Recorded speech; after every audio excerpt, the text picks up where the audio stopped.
Who's that?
Invite Mr. Perkins.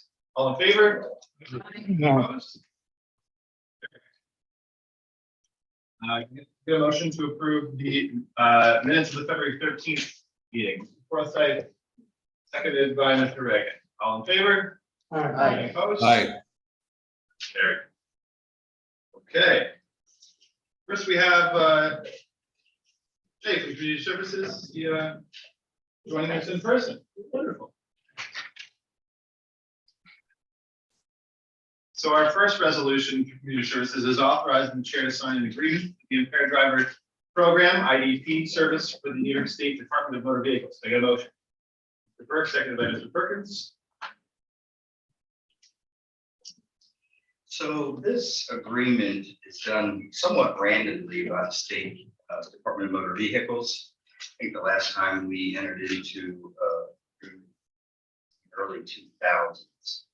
So really, this agreement just serves to better communicate or clearly define the roles and responsibility of our program as it relates to New York State.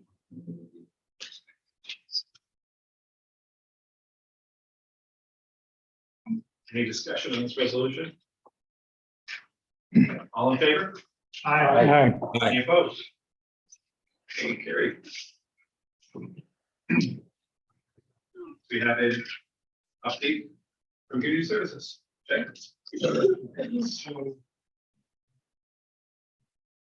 report doesn't appear to be that great. So we'll say that right off. It was a shorter month, it was a holiday.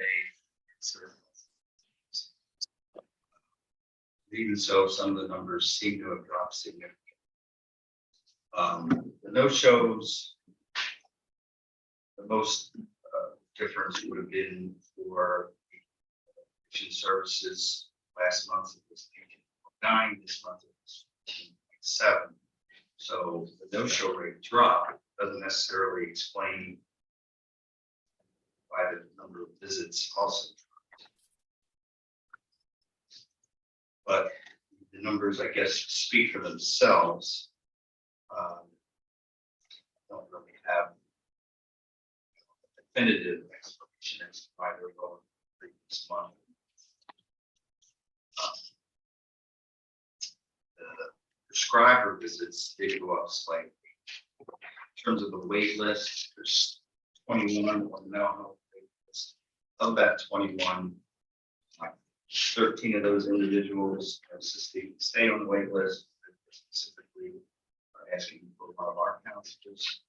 8 of those people, after trying to contact them for 2 months, we sent a letter out. So they had 5 days to respond to that.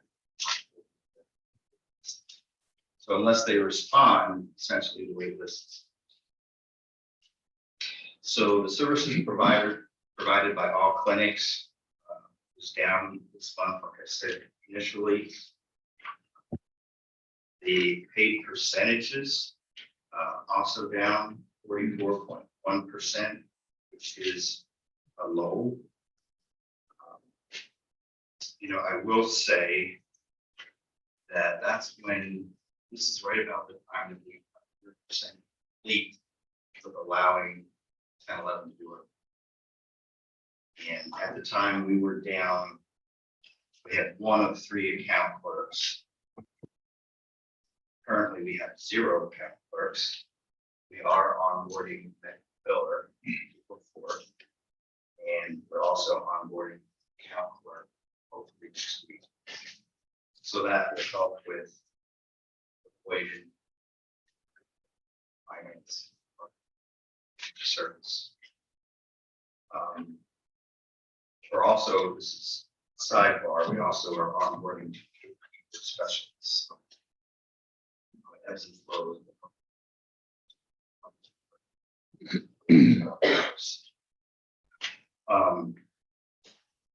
So one of the things we've implemented for the billing is a billing information email address.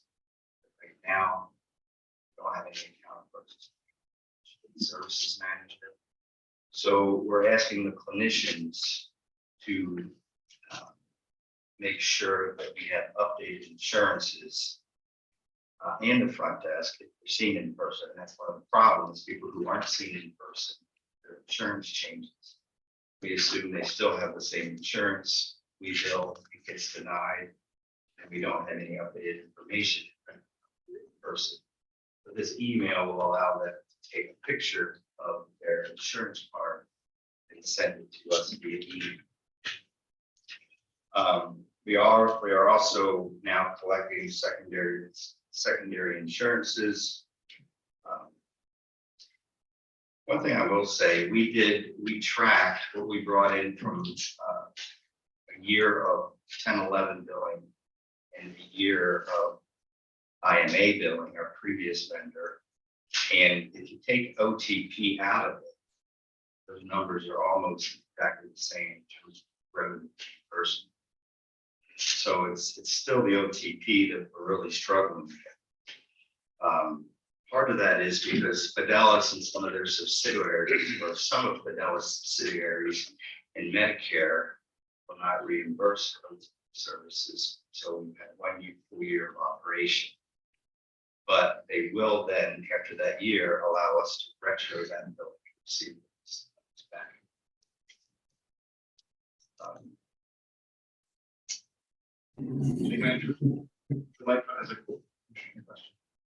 Jay, are the numbers down due to the billing being refused by the insurer, by the the payer, or because it's not being billed? Well, I do question how much was going out the door when tenant was going to building. It was hard to really get a straight answer. I know they were piles. So perhaps if there was any low hanging fruit, really, I mean, our initial vision, so to speak, was to have them on board for 6 months. For us to then use that period of 6 months to train our internal staff, take them back. Part of the problem with that is we didn't have internal staff because we were down so much in our account. So right now, the last month or so, administrative services all are so straight out. But she is getting it out the door. Is it being accepted? Well, it's getting better. So we run some preliminary, I ran some preliminary numbers. So we're at 44.1%. If you look at the previous months, September and October, excuse me, August and September, we still were getting revenues, some of it as far as 6 months back. So these are not, definitive or fixed numbers. Change that. So like, for instance, for December, it went back up to 53, and in January, up to 64.1. We still haven't received all the revenue, so it is going back the other way.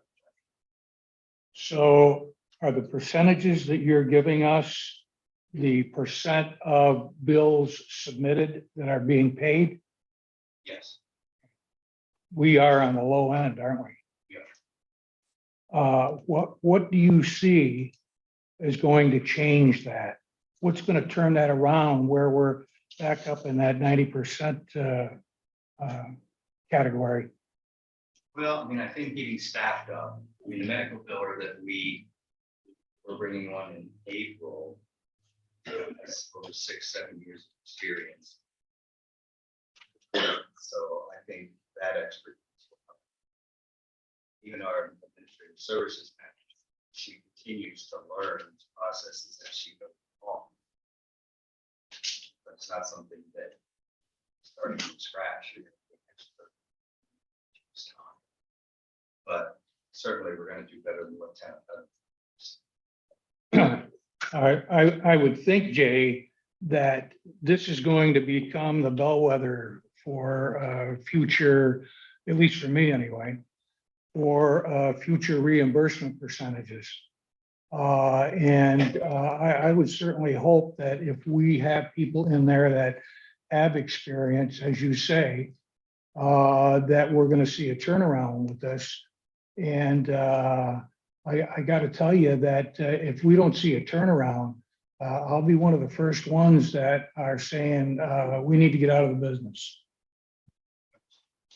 Thank you. We're also looking at bringing on an intern. She already is credited as a coder and is going through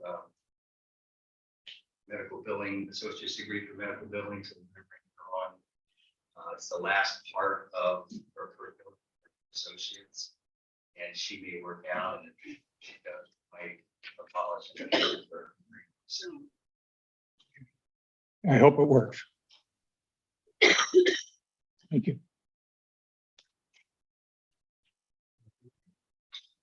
Any further discussion? Okay. Thank you, Jay. Thanks, Jay. Next, we have a resolution under Office for the Aging, modifying the 2023 budget for the Office of the Aging for an equipment purchase for the Canton Nutrition Center. A motion? Correct.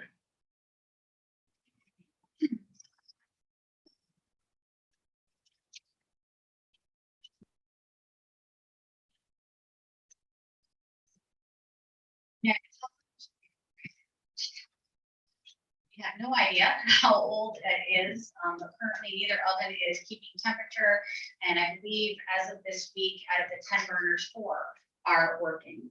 We currently serve 2,500 meals at that site per month, 125 clients, and 4 home delivery meals. The discussion. Mr. Dean. Sure. Okay, when I saw this, the resolution, I actually contacted Andre and said, some questions. Because $12,000, I haven't bought a timber in the range in a long time. Seemed like a lot of money. So I asked her, you know, if this is an electric range or is it a natural gas? Obviously electric, must be more expensive. We indicated this. I also questioned, we have a nutrition center, actually we have 2, we have one in Salt Lake, and we have one in use. And I asked what was the potential of taking, I didn't mention Star Lake, but I did mention health.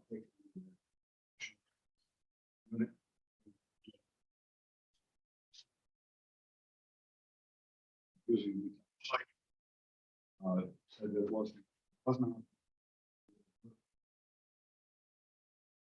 So next question. Rather than money.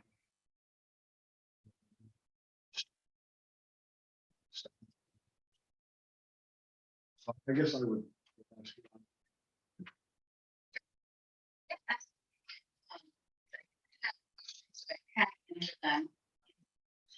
So we did get 7 quotes on the different ranges, and unfortunately, a lot of the companies don't even have an HDD source. COVID has everything behind, and actually, out of the 7 quotes, this was the cheapest. Some went as high as $22,000. And I think, you know, it's like what we're seeing with everything. The prices have just skyrocketed. Unfortunately, obviously, you don't want to spend this much money either. You don't have to. So the gas, the stove in DeKalb is a gas stove. We did have Liberty Utilities come out and look at the Canton site to see about potentially moving over that range, but unfortunately, it was probably going to be more expensive than trying to purchase a new one. Reason being, it is not set up, it's a very old building and it's not set up for that. So it would have involved digging trenches and trying to connect into the road, as well as the installation cost. And, you know, they asked, you know, what was the price that you quoted? And then when I said 12,000 something, they said, this is a much fairer project, as well as they would need to do major construction to the building to vent out the stove. So in the end, we wouldn't be saving any money. Plus, as I mentioned to Larry, unfortunately, the DeKalb stove wasn't really a great purchase. It was the cheapest one at the time, so it's what we had to go with. But within 30 days, we started having problems. And if I pulled all the repair records, we probably spent more in repairs than it was really probably worth in the long run. Prior to COVID, we did have the site open, and the DeKalb site open, I should say, and there was a gas leak coming from it, and we had, I think, 3 different companies come in and look at it, and no one was able to determine the source of the leak. There's also problems with the range as well. So I think, again, we'd be looking at a considerable amount of money to put that stove into the Canton site. And hold on, let's see. We've looked at relocating the staff. Problem with that is where our routes go in the Canton area, we're going into Lisbon area, we're going out, and we wouldn't be able to stick into our time frame that's per New York State regulations to get the meals there and to keep them up to temperature. We have a pretty strict timeline that we have to get the meals out by, and obviously it can be difficult to keep them up to temperature. So that's part of the issue too. We wouldn't be able to serve some of those outer lying areas because we don't have another site that can pick them up. Right now, we're in Brazier, Canton, Gouverneur, Morristown, and Potsdam. And, you know, as it is right now, we have about a 65, 70 person wait list of areas we're just not even in, or we don't have the capacity to serve right now. Another thing that happened with COVID with the DeKalb and Star Lake sites, we had to shut them down, move operations, because within, I think it was a week, we had a 40% increase in the number of clients that we served. Obviously, our older adults weren't going out, and many of them certainly needed meals, as well as the state temporarily reduced our regulations. We were able just to serve. So normally someone for a home delivered meal needs to meet certain qualifications, 2 or more chronic diseases or illnesses that make them primarily homebound. But at the beginning of COVID, the state office for the aging said, anybody can be eligible for a meal if they're 16 above. We just want to make sure people are eating. That has since gone back. That was our joke. We now have to follow the rules, make sure that they're qualified and whatnot. But we haven't seen numbers go back.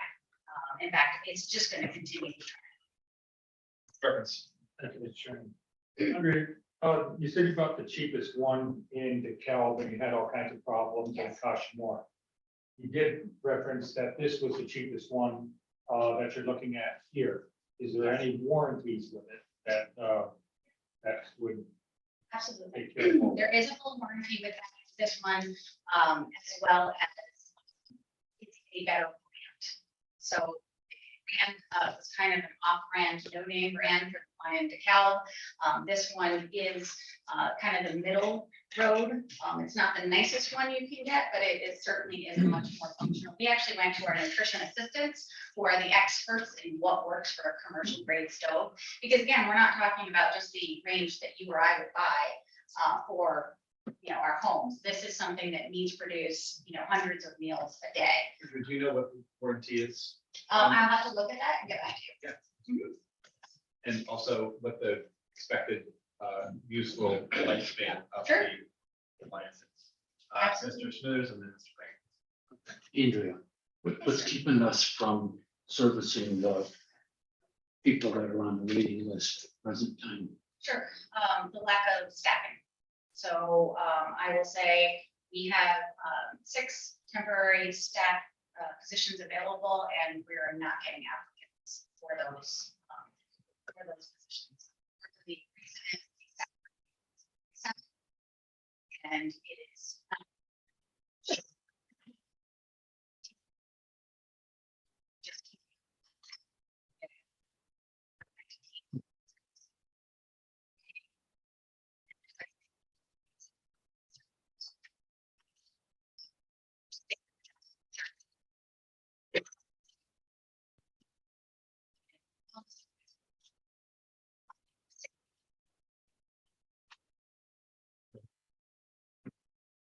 Mr. Chair, I just wanted to thank Larry Denisha for looking into this.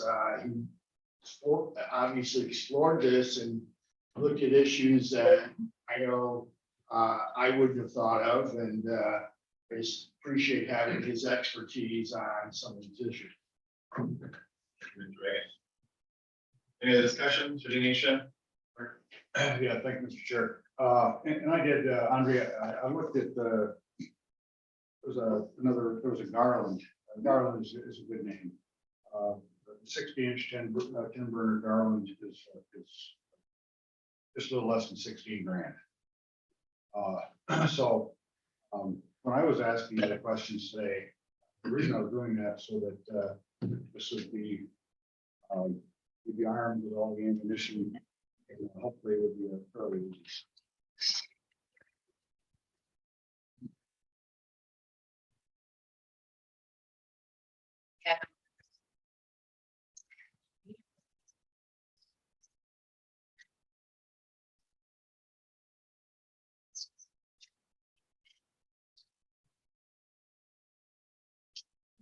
every, is that counting us? 580 something.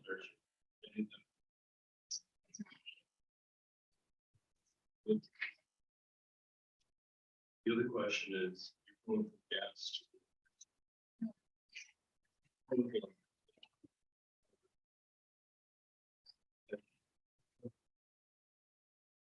Well, we're in the food business, so I support this 100%.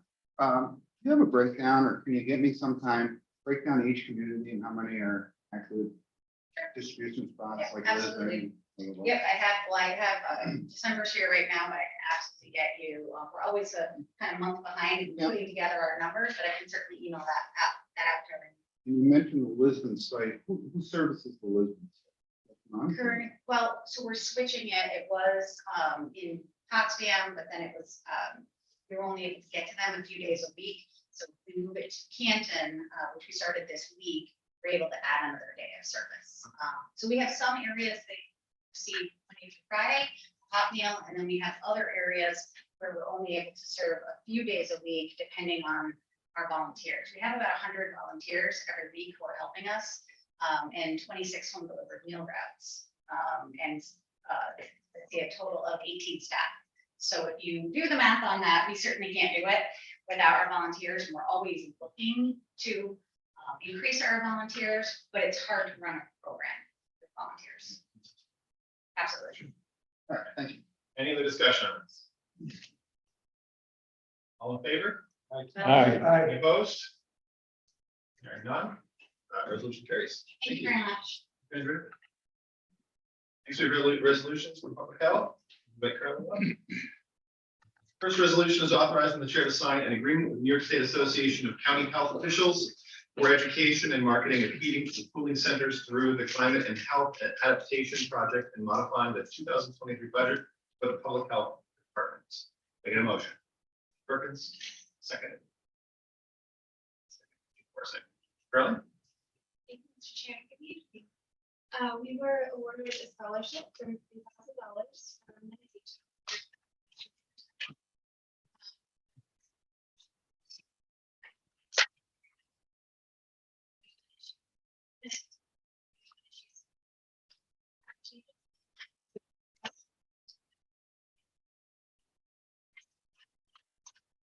This would be in conjunction.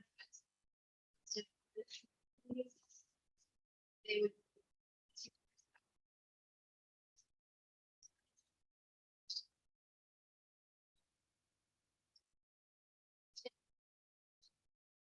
$3,000. Half of it towards printing and then the other half.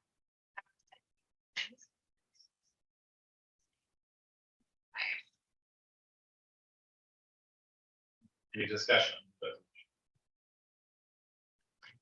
And hearing none, all in favor? Any opposed?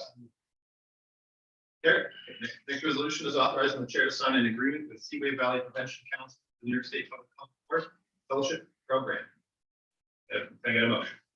Mr. Perkins, seconded by Mr. Burke. So in 2021, we were awarded the New York State Public Health Board Fellows. That was enough money for.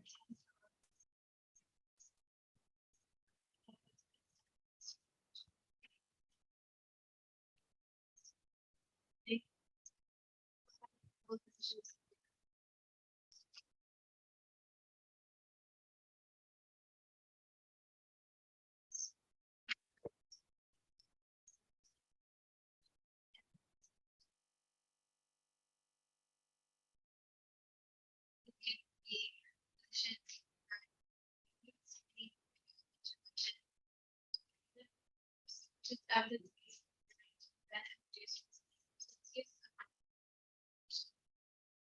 So Seaway Valley Prevention Program, they work just.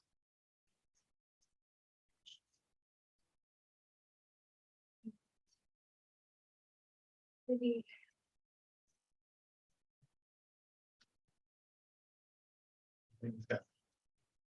All in favor? Aye. Any opposed?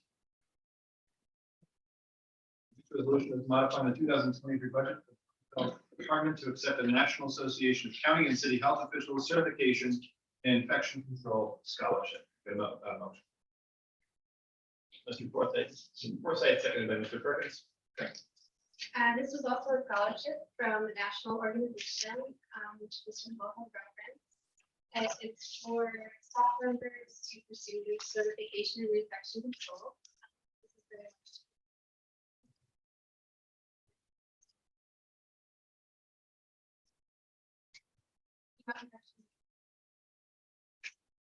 This is very much. As we do deal with community.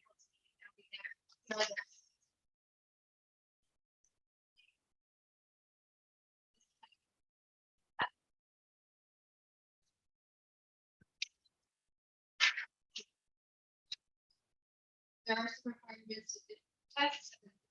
These are licensure. Busy. And then, well, members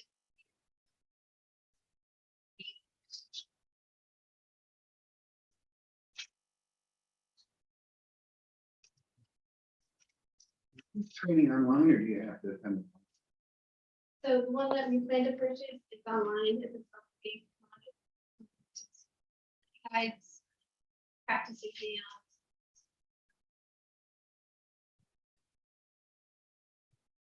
Any discussion? Aye. Any opposed? Next resolution is approval of rates for related services for the preschool special education program. Get a motion. Seconded by Mr. Perkins. So this one is one of our annual contracts with the school. These are the rates that we set for regular services are listed. There is no rate change from last year, and these do remain competitive with this. Discussion. All in favor? Aye. Any opposed? Carries. Our next resolution is authorizing the chair to sign contracts for services for the preschool special education program in the public health department. Can I get a motion? Mr. Denisha, seconded by Mr. Perkins. This one is very similar to the last one. It's just the approval of the New York State set rate for preschool, which we don't have any control over. The rates themselves have not gone up. And Any discussion? All in favor? Aye. Carried. Our last public health item is proclaiming April 3rd through April 9th, 2023 as National Public Health Week. I get a motion. Okay, seconded by this one we're looking to.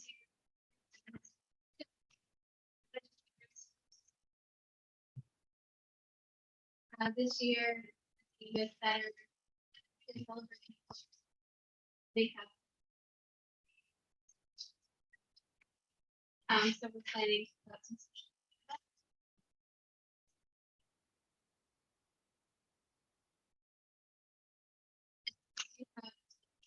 events.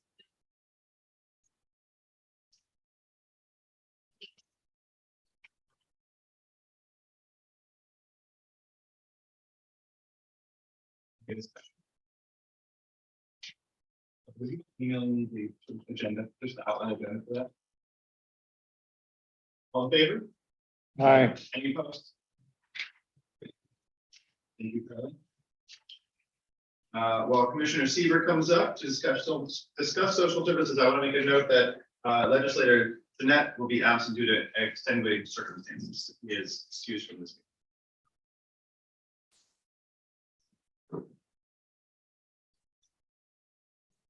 Commissioner Seaver, whenever you're ready. Thank you.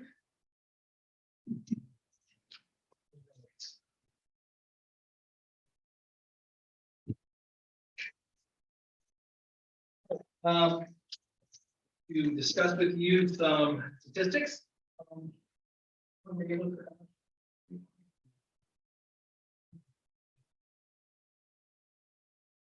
So then we're going to be putting up our CPS measures.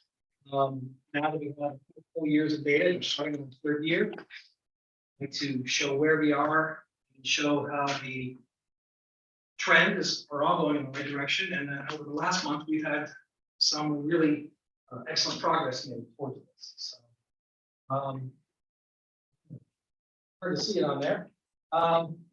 Percentage of workers with more than 15 CPS investigations. Last month, we were at 21%. December, we have a little lag on the data here. January, at the close of January, we were 8%. So those numbers are continuing to go down. We're doing some tremendous work. And if you look, going all the way back to January 21st, we started tracking this metric. It was at 84% and has been as high as 88% for years. So getting it down to 14% is absolutely outstanding for the work that staff are doing. The next percentage of overdue investigations.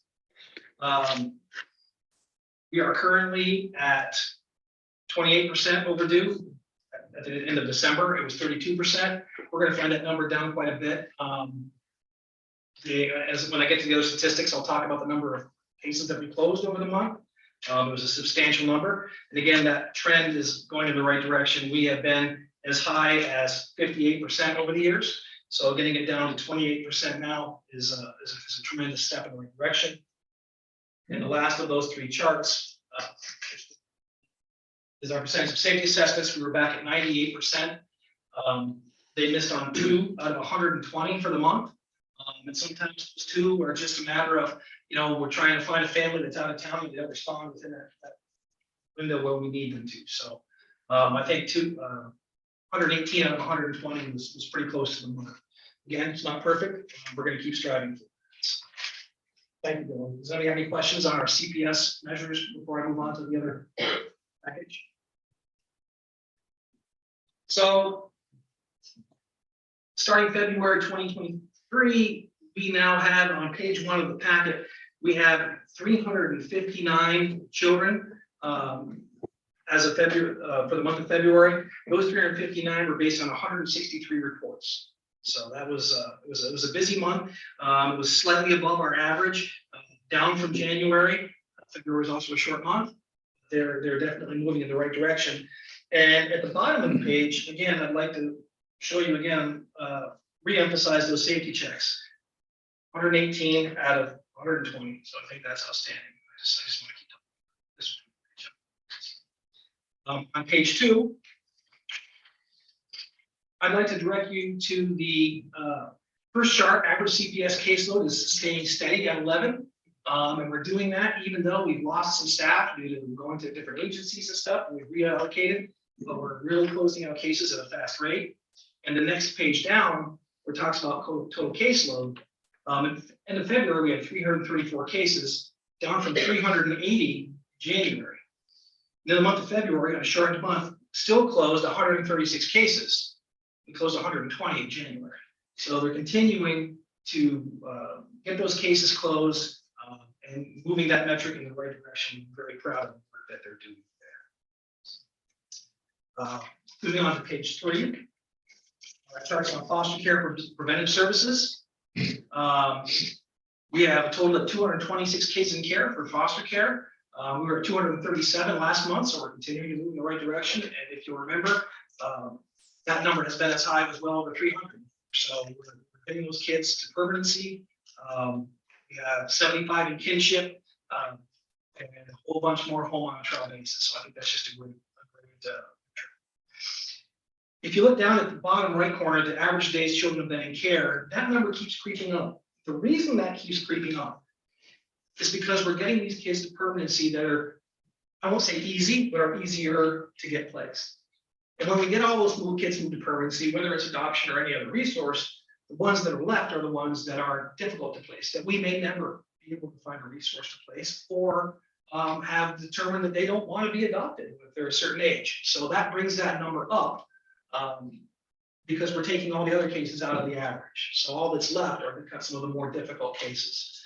So I think that that's a a metric to think about. You know, we were at 832 this month. The previous month was 822.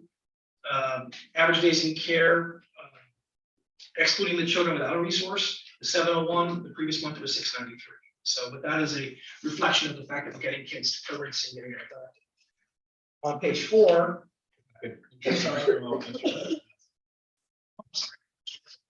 What happens to those children that fall into that category that either can't be placed or don't want to be placed? And they reach the age where they run out of their time with the county. What do we do for them? How do we follow up with them if we can, or if we do? Well, they'll age out of foster care, but there are other services available that we can get them to.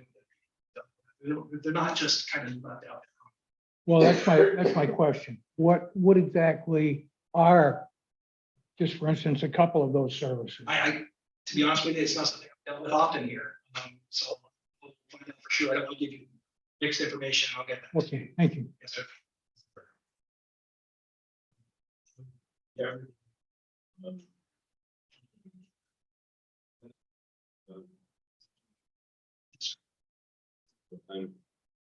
Yes.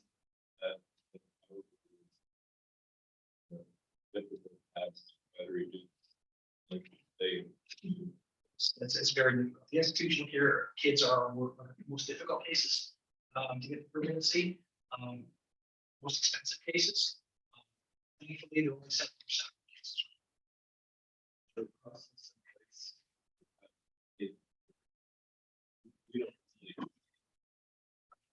Say, Well, we do the fact that we still have on reviews and continuing to try and see, you know, if these kids meet their treatment goals and they meet goals that they have, they're trying to get them stepped down to a lower level of care, maybe get them suitable for a foster home or some other type of placement that's not.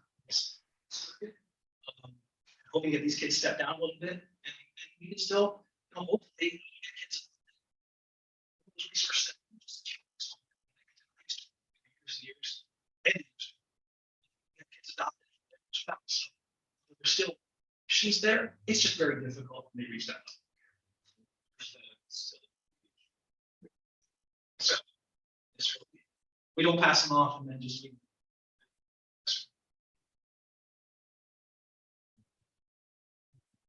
I'm gonna make this note now, so I don't forget, but we can follow offline there. But the average days children have been in care, that chart, like you said, it may be that rise is reflective of the complexion changing. It might be useful to take a look at that complexion and sort of almost like a histogram look in buckets of how many days of care, right? From smallest to largest number of days, how many children are in those groups, so we can really know truly where are those, you know, where are those children landing in those, so we can address response. Mr. Corson. There's a way to factor age into it too. When do they age out? What's the age when they age out? Adults 18.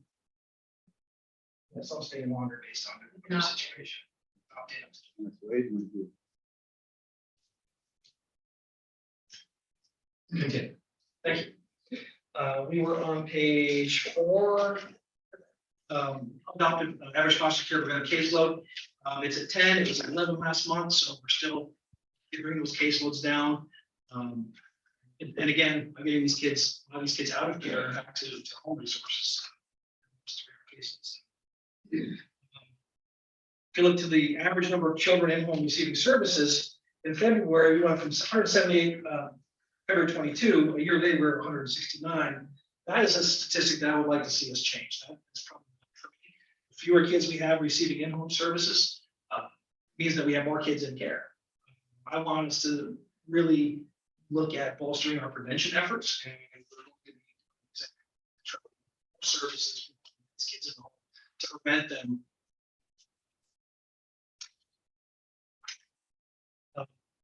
Next page, page 5, that's our adoption activity.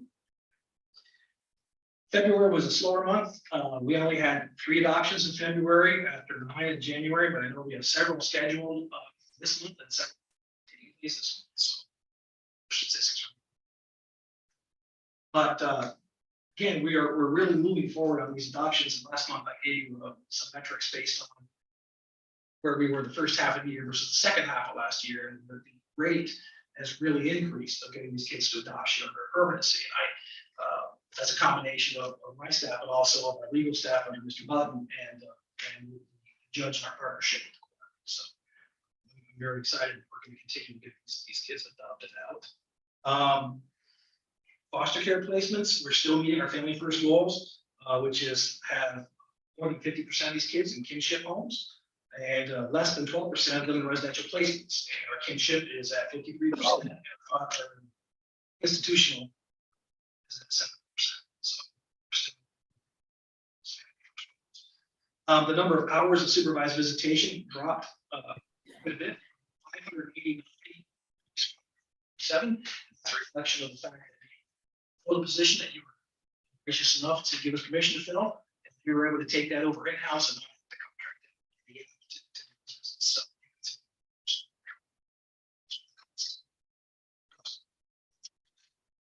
on page 6, we had 65 new homeless placements in February. Previous February, we had 64, so it's not really an outlier. December, really been an outlier. 116 seems to have come off just a little bit. So, with the protected cases, chart here from month to month went up dramatically this year. They were very high. So, we're seeing a lot more adult protective referrals coming. I'm excited to announce that we've gone past phase 1 of our homeless services unit and we are starting the caseworker as of April 1st. One caseworker is going to be starting that day. Team. This will allow us to get out to the hotels, to these placements where we have some of these people placed, to assist them in getting through the interview process and the eligibility process. And also to make sure that people are following through and doing what they're supposed to do. If we're going to give them benefit, then they need to, to comply with the rules. So I think getting the caseworkers out there is really going to be beneficial for helping some people with permanency and others to maybe find different resources as opposed to so. Moving on to page 7 for child support. Nothing really changed there. We were down a little bit. We were down 15 petitions. It's just one of those things. There was no real reason for it. We went from 38 down to 23. Expect that to stay fairly level. Our child support collections at 871 is pretty similar to what we had the previous month, which was $867,000. December was kind of an outlier, being as high. We usually average about that 870. So on page 8, we're going to start talking about the eligibility. A lot of data here. Again, we are seeing, if you look at a snapshot versus previous years, slight upticks in SNAP cases, medical assistance cases, and HEAP cases. We do have those 3 positions added to HEAP that you were gracious enough to allow us to make permanent. I think that's going to be real helpful for us, not only with HEAP, but also when the HEAP downtime comes, having that help us out with Medicaid, because we're going to have a lot of eligibility changes and recalculations coming. So those positions are going to be. Does anybody have any other questions on the statistics?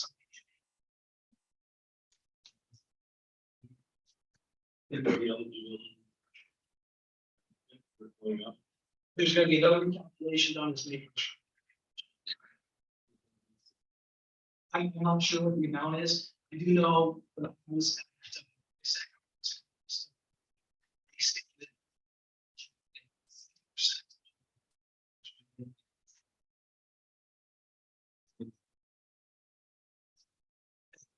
we didn't announce an increase in some of the others. Right now, it's one of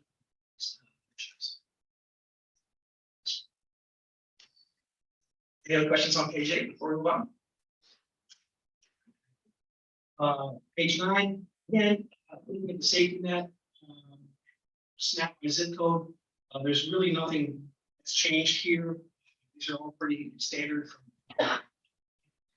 Looking at the SNAP by zip code, we understand that Ogdensburg and Messina are going to be the 2 highest metrics in terms of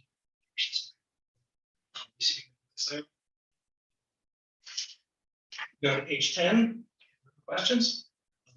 Child care assistant payments and our fraud investigation unit, that's all pretty much staying the same.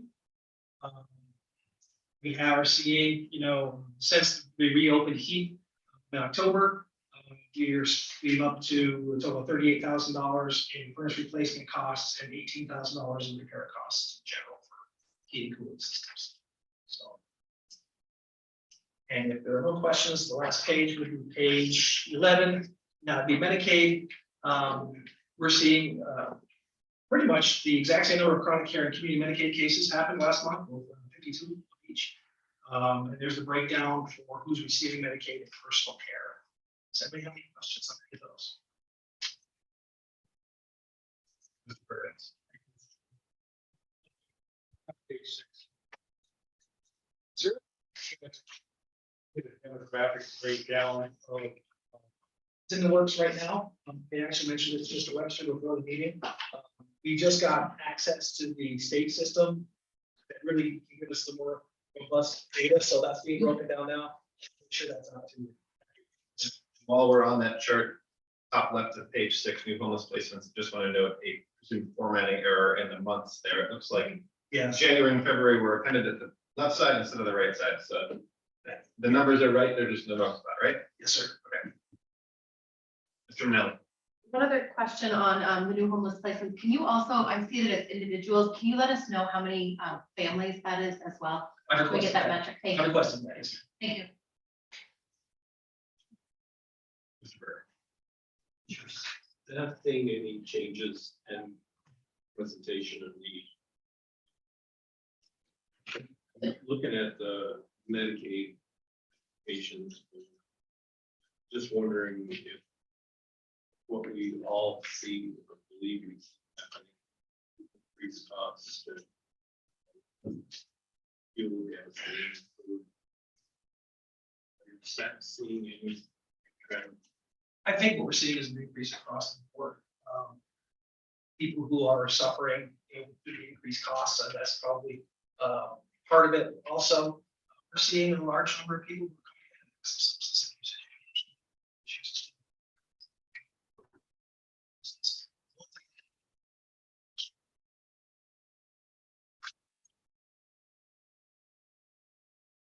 Before we close, I just wanted to go on a thought by the board here. We've discussed the idea of maybe breaking this, what is now a longer report into some subsections that make sense and doing a rolling report, or maybe we cover a subsection in each of these meetings and we get to them within a quarter or so.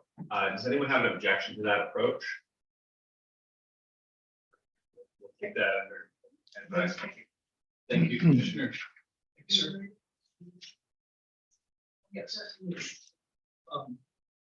If possible, to add to the packet, I do have a resolution that came through after pre-committee regarding proclaiming the month of April as a National Child Abuse Prevention Month. So I don't know if that's something. Are there any objections to adding that resolution to the packet? Go to that full board. Okay, next we have vacancy review. Doyle. Good evening. So just to revisit briefly, staff have provided to you at operations. This meeting and finance will be the only committee meetings we have this month with vacancies on them. Were none presented to the committee for consideration of operations. We were looking at that time, beginning of March, about an 8% vacant position rate. And we are right now working at a 93% immediate fill rate, with a 1% in each of the categories being held 30 days, 60 days, or 90 days. Tonight, we just have two departments, two that you've just seen. Carly Zimmerman is here from Public Health to present, and then Joe will be back with us to present on his positions. If there's questions for me, I welcome those now, or we can have Carly come on back up. Carly?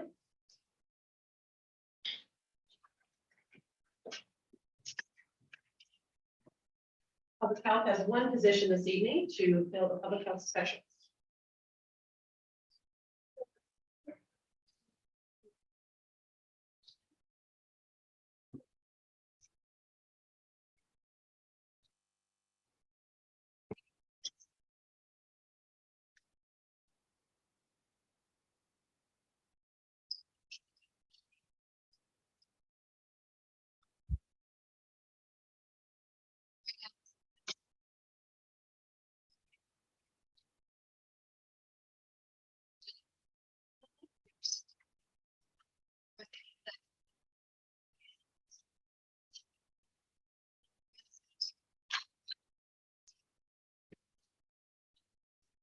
not even just for COVID, but just. for various stuff.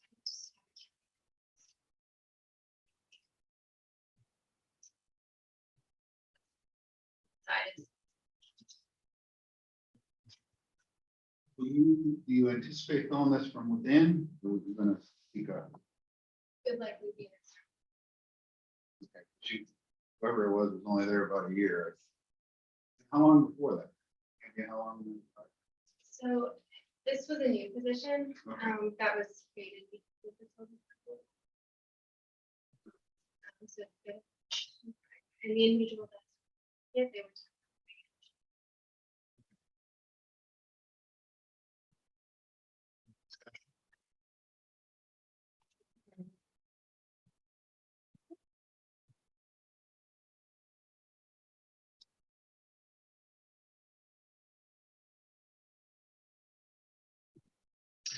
Good evening again. Questions for consideration this evening, the first. Steve as well, so I'll present this one. This individual that held this position, the incumbent, stayed with the county, took a position. So. Just having this vacancy. This position works very much hand in foot with our child support unit, with doing child support maternity petitions, meeting our federal obligations for child support, coordinating with process servers. A very integral part of making sure that this paperwork is getting done in an adequate and timely manner and getting it to the people to help these people get their child support as necessary. The department prepared 875 child support and maternity petitions and approximately 2,753 child welfare documents in 2022. So these clerks are vital, and it would be important to fill this. So I'm requesting your approval of this position.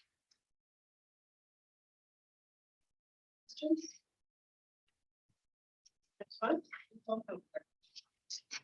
The incumbent for this position left us to take a job in the treasurer's office. So this individual also stayed with the county.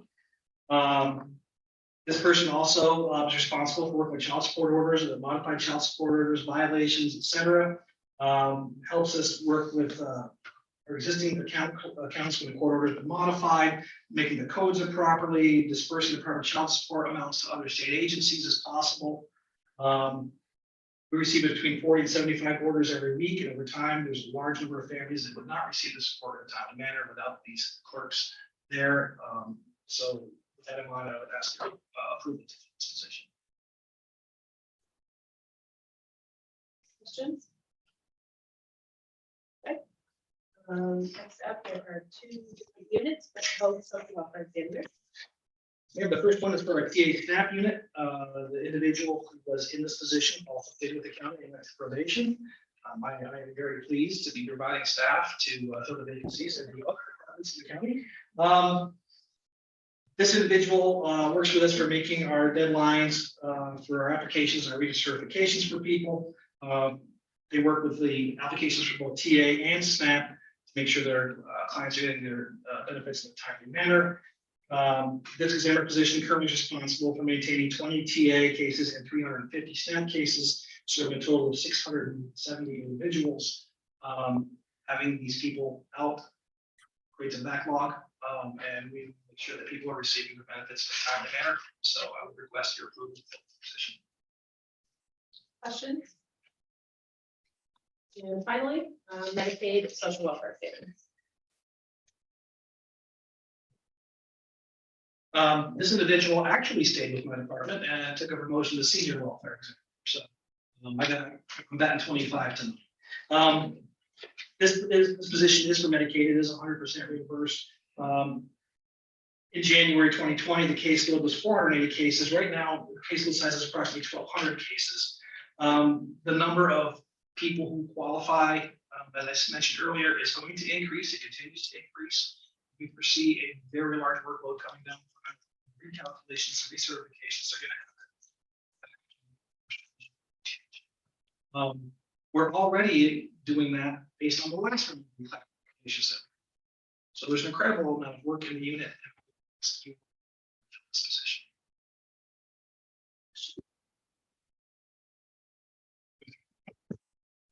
in anticipation of the May changes to eligibility. What's the chatter among your colleagues and maybe other counties around the potential need to actually grow and staffing to respond to that? Or is it a wait and see? It's right now, it's kind of a wait and see. There's gonna be a lot of new applications coming through. We're not sure what the volume is. Projection, as I said, is that up to 50% of citizens of New York could be covered under Medicaid. If that's the case, if it does come out that way, then we may need to come. But we've been really proactive at it with our positions, and judicial in the way we did some positions for cross-training.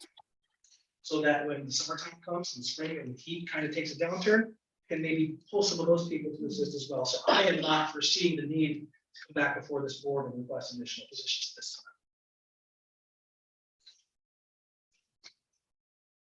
Thank you, Joe. Thank you all. Next on the agenda is community reports. I don't see legislator Curran here. Does anyone receive a report from her regarding Board of Health? Mr. Forsyth. I didn't receive a report, but I forgot to mention earlier, she asked to be excused from this meeting. Okay. The part- Only excuse, legislator Curran. Okay, the CDP Board of Directors Committee, Mr. Burke.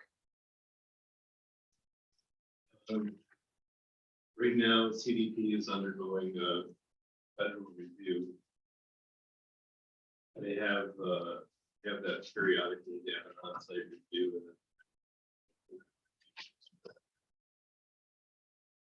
They did receive the money from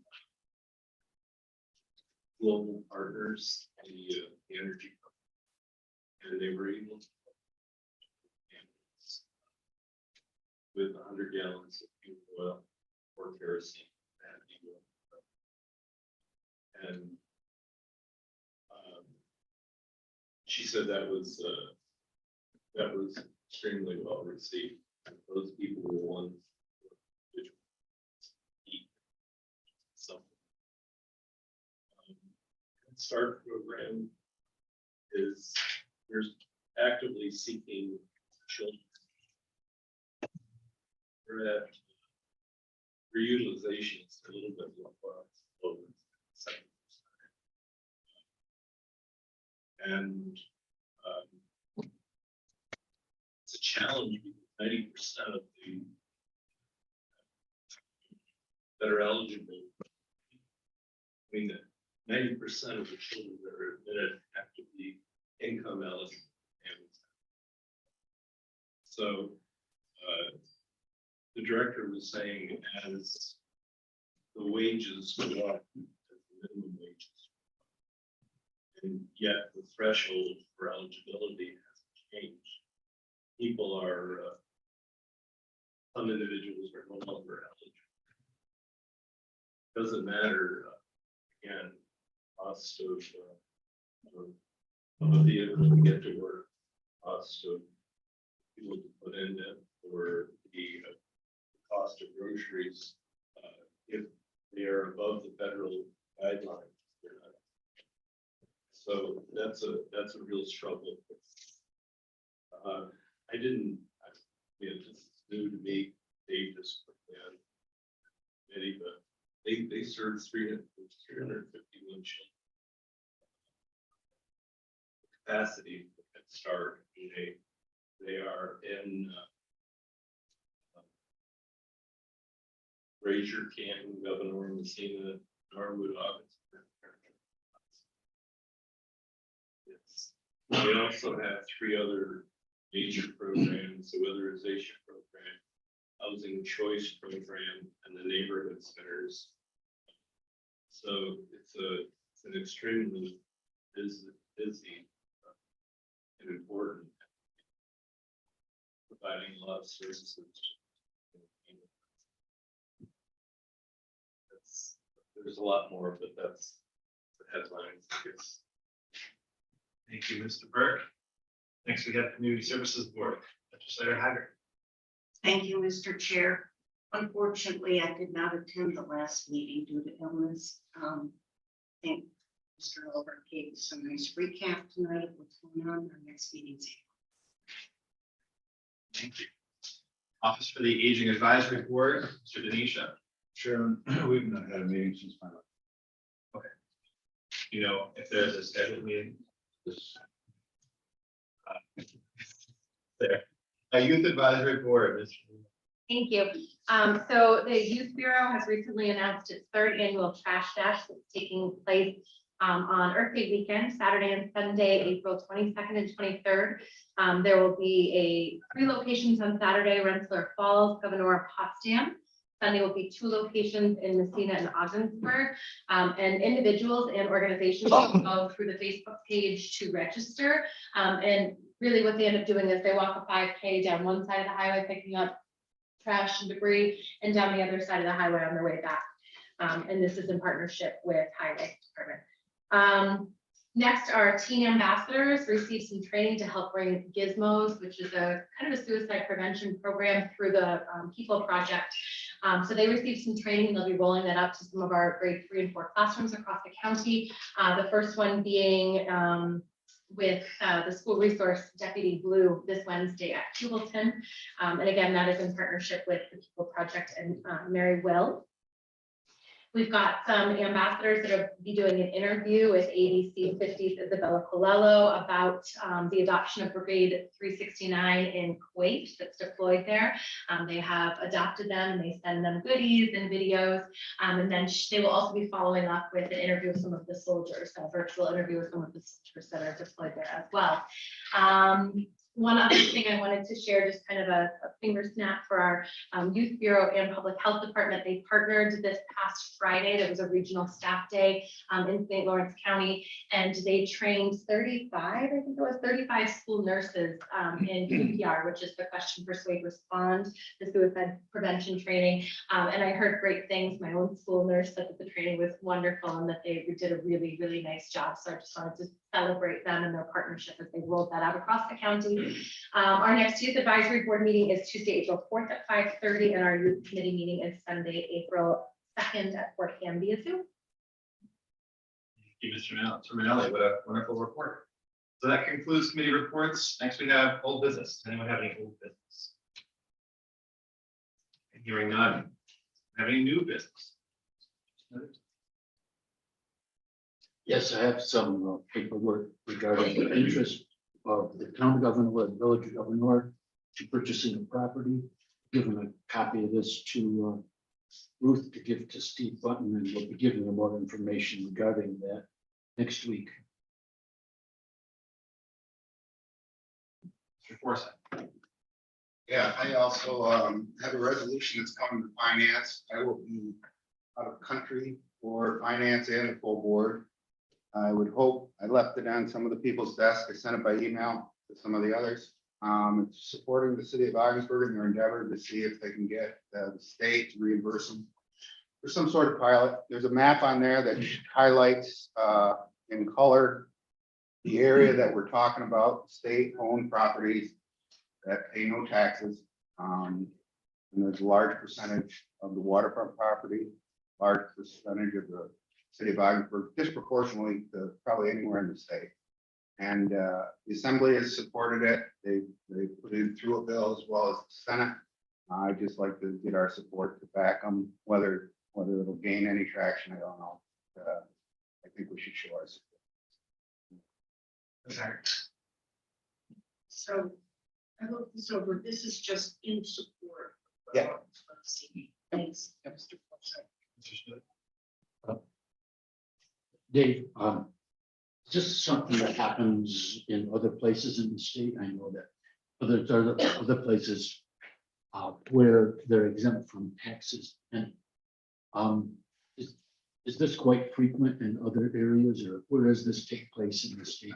I think there's a lot of different perspectives to that question. If you go into the Adirondack Park, and the state bought up a lot of the land masses, the state will pay tax.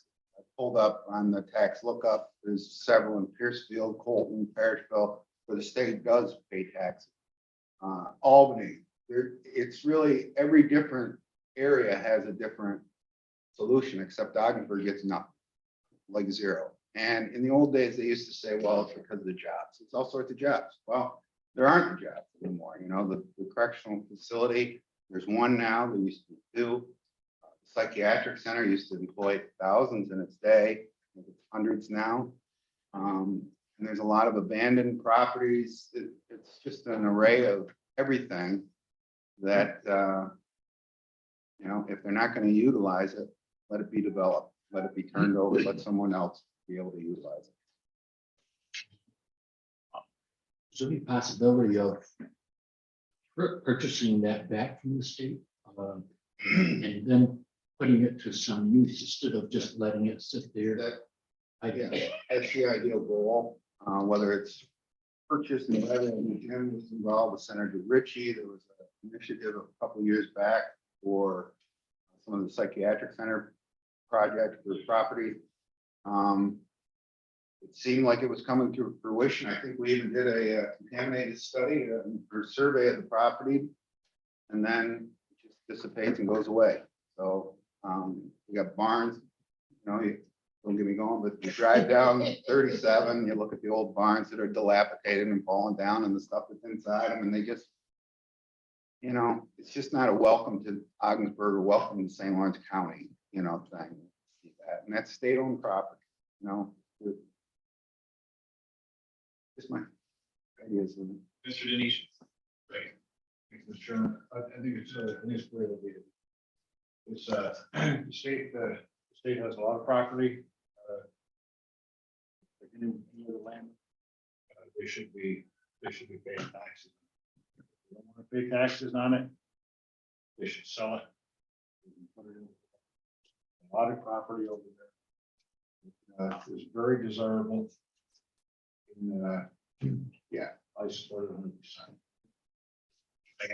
And just to follow up on Larry's remarks, you know, one of the real goals here is to get the state to recognize that if they are not going to use the property, if they have no plans in the future to ever use the property, then either they should pay taxes on it or put it up for sale.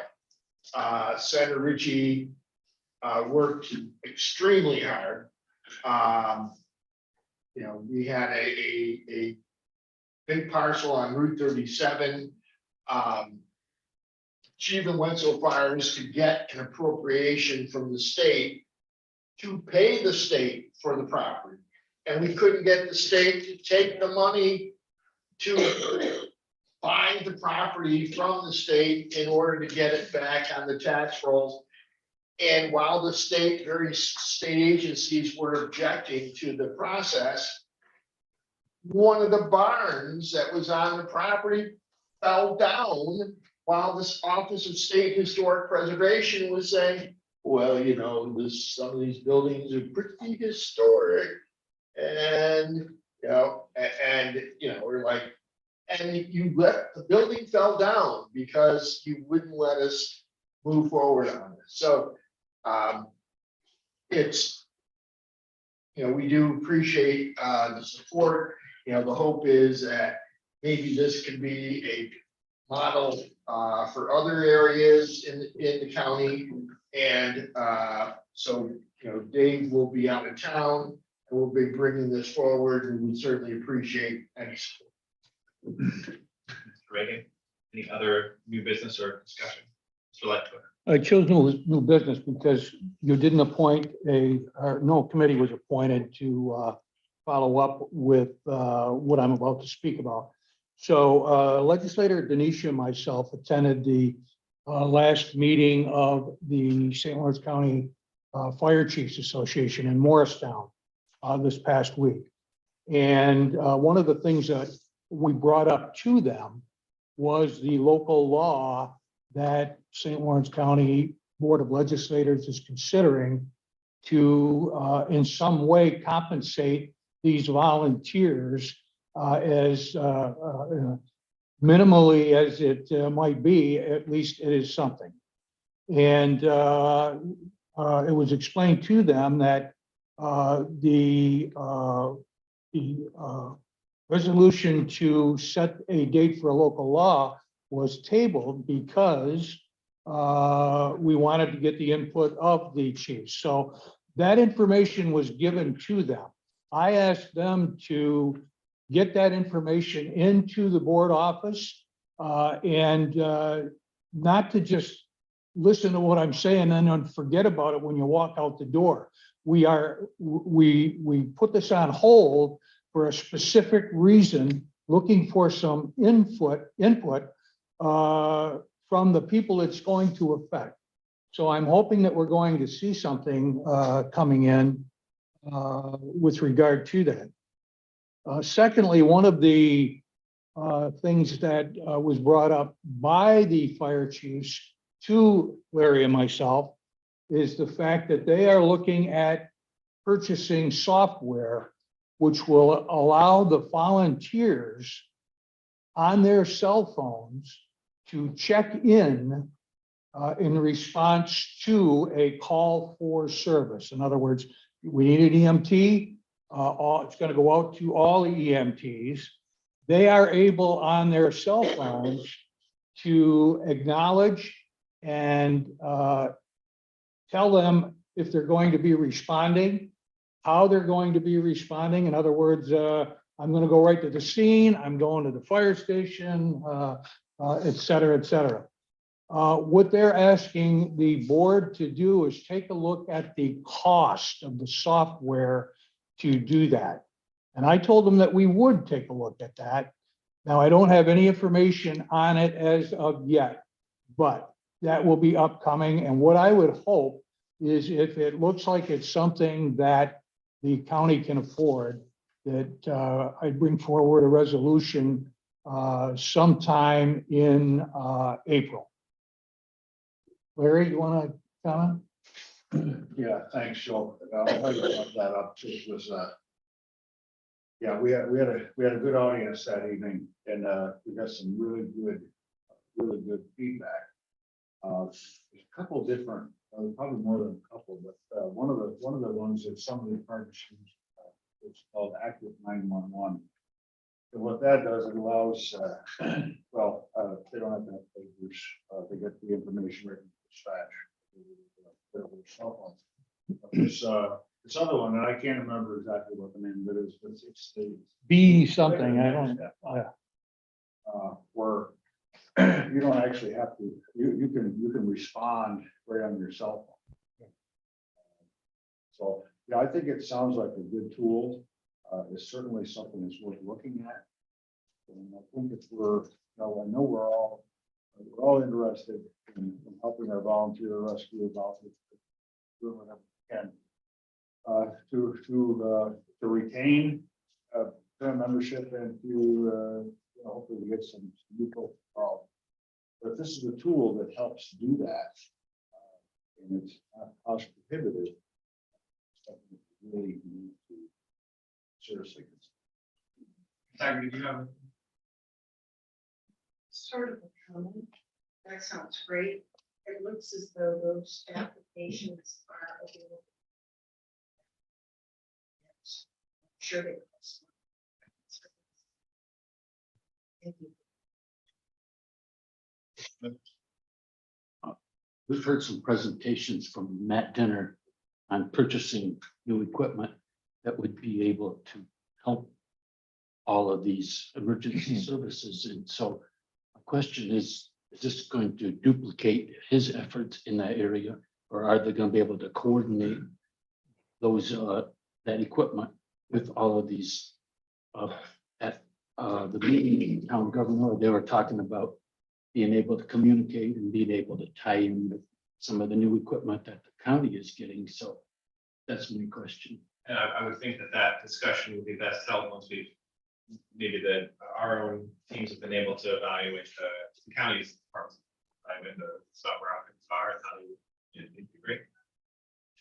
Mr. Denise, yes, Mr. Lett. Entirely different. Two different, it's just two different things. The one that we're currently working on, and we've approved, the spending is radio system. This is entirely separate from the radio system.